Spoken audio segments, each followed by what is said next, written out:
NRL V09 back in another video today. This is my New Zealand Warriors 2020 NRL season review.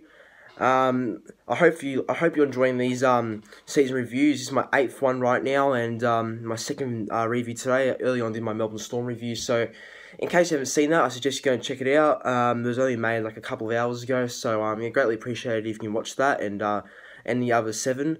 But yeah, today's my New Zealand Warriors season review, and yeah, hopefully enjoy. So yeah, so this was the type of season I watched for the Warriors.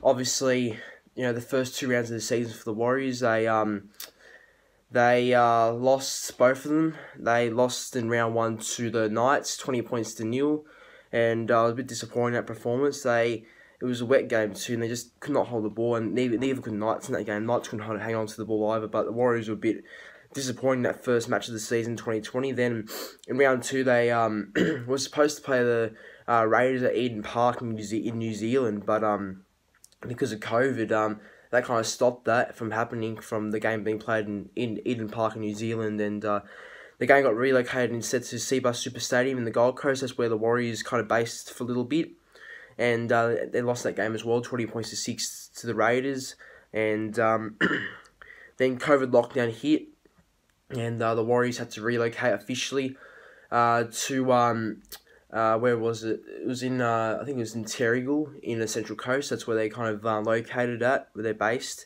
They moved from the Gold Coast to yeah, Central Coast in New South Wales, and they're saying goodbye to their families and all that. It was just kind of sad to see that happening, but massive respect to the Warriors though. They just, it's a very, very big year for them. It'll be a year to forget. It won't be a year to forget, that's for sure. It'll be a very memorable year for the Warriors. You know, a lot of things have happened to that club in 2020, but yeah, full respect to the Warriors. It's been a massive sacrifice by them for, you know, not seeing their family for about like 8 months or 6 months or something like that, around that sort of number. Sorry if I got it wrong, but it's around that sort of how long that months were until they saw their families again. But yeah, that's it's a massive sacrifice by them, and it was just the images of seeing those Warriors players leave their families was sad, because, you know, obviously if you're leaving your family, you'd be pretty upset. You know, not seeing them for like a long time. But the good thing is right now they're back in New Zealand, seeing their families, enjoying their time with one another, and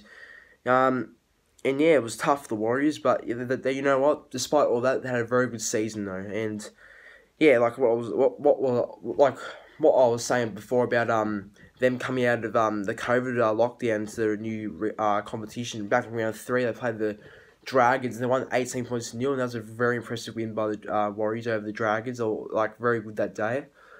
But I thought their season highlight sort of was when they beat the Newcastle Knights 36 points to 6 in Tamworth, and that was kind of a thank you win for the Tamworth local community there. Just saying to the thank you, you know, because I think before they went to the Gold Coast to be based at, they went to Tamworth, and they were there for a little bit, and then they went to the Gold Coast, and they went to Terrigal, in the Central Coast, and yeah, there's been a lot of movement for the Warriors, but they've done so well though, despite all that sort of stuff happening to them, and all that drama. But yeah, they've handled it. In my opinion, they've handled it very well, the Warriors, all that change, and good on them. They have had a lot of I think they're one of the best stories that this season in 2020. I know that 2020 has been a miserable year because of COVID and all that, but I think one of the 2020 sport headlines of the year is the New Zealand Warriors, and just how they've handled this year, and how they've handled just all this drama from like relocating everywhere and just not seeing their families and all that. It's definitely one of the stories of the year. So again, I just want to congratulate the Warriors on that, and yeah, I hope all the best for them in 2021, and yeah, I thought that they've had a few good young players coming this year, like what's his name, King Vuniyawa. Sorry if I can't pronounce it correctly, but I thought he had it to okay times when he was playing, but obviously he left on compassionate grounds to head back to New Zealand. So was Dave Foster-Tua and Kimamalo, and then they got some loan players like George Jennings, who came in, Jack Hetherington, Puasa Famasili, just thinking if it was anyone else, Daniel Alvaro, and Albert Hopewadi was there for only just a week, but he didn't get to play any games, so he just went back to Manly. But Yeah, and look, I thought all their loan players did really well for the Warriors. You know, obviously it would be very tough without their two, like arguably two of the best winger combinations in the NRL, which is in Kim Mamalo and Dave Fasatua, and it'd be very hard to replace them because they do a lot for the Warriors. They're very talented wingers. Yeah, they're very freakish try scorers as well, both Mamalo and Fasatua. So obviously be hard without them, but I thought guys like George Jennings really stood up. Patrick Herbert during the year for the Warriors. I thought Peter Hiku had a fantastic 2020 season. Personally, that's one of the best seasons I've seen from Peter Hiku. And who else? I thought Adam Kieran had a very solid year as well. I thought when he stepped in, especially in that Manly game in the Central Coast, which was Warriors' final game of the year, he really carved Manly up, scoring a hat trick. And I thought other players like in the forwards like Jermaine Tanua-Brown who had a very strong year in my opinion, a great young forward. Has a lot of potential, that kid, I reckon, and I think that the Warriors should definitely look at playing Jermaine Tanua-Brown a lot more because I think this kid has a lot of upside to him actually. So yeah, I like Jermaine Tanua-Brown. And I thought Isaiah Papali'i had another good year. He's off to the Eagles next year, but I thought he did very well for the Warriors. Very solid lock back rower and prop. He can play all positions in the front row except for hooker. But yeah, he's a good player. Will be missed by the Warriors sort of, but I don't think it's a big loss. He's replaceable. But yeah, I thought he had a solid season. But Tohu Harris, man, this is it's good to see someone like Tohu Harris turn his career around because I think ever since 2017, 2018, he was very quiet, and in 2019 he was just he was just nowhere for the Warriors. He had a very bad season in 2019, unfortunately, Tohu Harris, but then 2020 just comes back with absolute bang, and yeah, gets the back row of the year award in 2020, so and it's well deserved. I think he's had a fantastic year, Tohu Harris, and full credit to him, just turning around his form. Like in 2019, just wasn't the greatest year for him, but then 2020 comes back from an absolute bang, and then just, yeah, gets back row of the year, plays for the Maori All-Stars, and yeah, congratulations to Tohu Harris, did really well. Good leader as well, Tohu. And, yeah, it's been a very, very big year for the Warriors, but I think they've handled it very well, and I'm glad to see them back with their families in New Zealand, and they've made some really good signings as well. Adam Fanua-Blake, Ben Murdoch-Masila, Ewan Aiken, and maybe Jerome Hughes. You never know. Jerome Hughes could go to the Warriors. If Jerome Hughes goes to the Warriors, that's absolutely huge in my opinion. And Warriors are looking very good next year. They're building nicely, so I expect to see a lot of good things happen for the Warriors in 2021. But here comes my Star Player of the Year award for the Warriors. My Star Player of the Year award goes to Tohu Harris, actually. I know that you'll be thinking that Roger Tuivasa-Sheck and players like that, but personally, or Chanel Harris-Tavita, but personally, I think that Tohu Harris gets their Star Player of the Year award. I think he's been their best player all year, to be honest. I think RTS, yeah, it's debatable if you think RTS is their Star Player of the Year, but in my opinion, I think Tohu Harris definitely gets. I think he's really impressed me this year. Such a good player too. He can play back row. He's a good fill-in centre when there's injuries.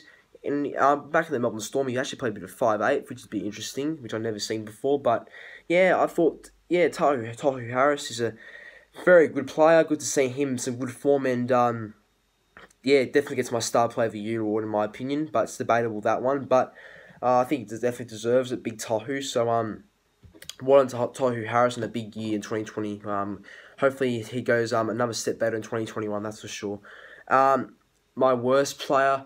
Look, it wasn't bad when playing, but I just thought it was a bit of a fail signing him in the first place. That was Wade Egan. I thought that he just didn't do well enough for the Warriors. I thought that Carl Lawson kind of outplayed him for the hooker role, because during the year Wade Egan was the Warriors starting hooker. Then over time, Wade Egan just loses his starting hooker position, and Carl Lawson comes in and replaces him just like that. And it's been a little bit disappointing, Wade Egan, that signing, because he's really dropped. And I had a lot of hope for Wade Egan at the Warriors. I thought that he would, be a good young solid player. He would fill in pretty well for the Warriors at hooker, but wasn't to be, but look, it happens, I guess. But yeah, I think he gets my worst player of the year, Wade Egan. It's not like he wasn't bad, but he just didn't offer much to the Warriors. I don't think in the attack and all that. And I think Carl Lawson offers a lot more than what Wade Egan did in the whole year for the Warriors when playing. So yeah, it's a bit of a fail, that signing, but look, it happens, and we'll see what happens with Wade Egan next year, where he goes, or how if he makes the Warriors team in 2021 or not. And my most improved player for the Warriors, no, sorry, not my most improved player. It's called the most surprise packet player of the year award, and that goes to Peter Hiku for sure. I didn't expect Peter Hiku to have this sort of year at all. I didn't. I actually didn't. I thought Peter Hiku would just be there, being the Warriors center, doing his job, nothing special. But in 2020, he did something, a lot of things special. Like he looked very dangerous to the ball, has a good little step in him, side step. And it looks good, the ball, Peter Hiku. He very versatile player. He can play fullback, can play wing. For the New Zealand Kiwis one time back in 2015 or something, he played a bit of 5'8". So he's a very good player, Peter Hiku, but I like him at the centres. I think he's a fantastic player. Peter Hiku, I miss him at Manly. He's one of my favourites there. But look, I think it's great that the Warriors have re-signed him. Well deserved, and it's a great decision by the club in general to re-sign someone like Peter Hiku, because he's got a lot of experience, and and I think that he's definitely part of the Warriors' success in the future. That's for sure. And I like Peter Hiku. He's a very solid player. And he's a real threat with the ball. So he gets my surprise packet player of the year award. I did not expect this from Peter Hiku, but yeah, it's good to see someone like him prove me wrong, and prove some others out there wrong about his form this year. But yeah, look, wow, Peter Hiku's had some sort of year, hasn't he, in 2020?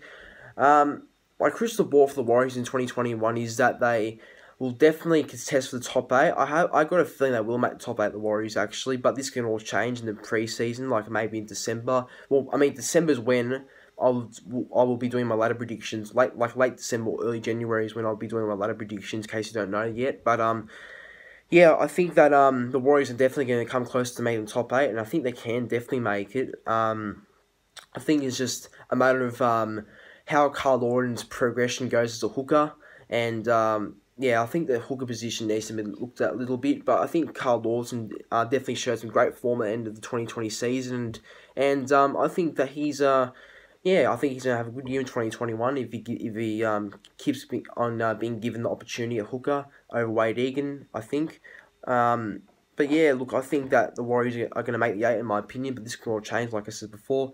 But I think they're going to have another good year, the Warriors. I think that they came 10th this year, and I think they can finish about 7th or 8th next year.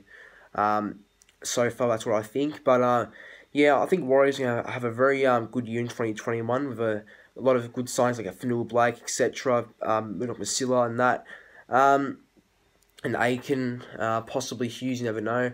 But look, I think Warriors are going to have a good year in 2021. And if I was a Warriors fan, I'd be very excited about their future. I think they're going to have a very good 2021 season. The team they have, they should be right up there for making the top 8, that's for sure, and challenging a few of the big teams. But guys, it's my 2020 NRL season review for the New Zealand Warriors. I hope you enjoyed. Please like, comment, subscribe to the channel, and see you tomorrow for our Newcastle Knights review. So guys, see you then.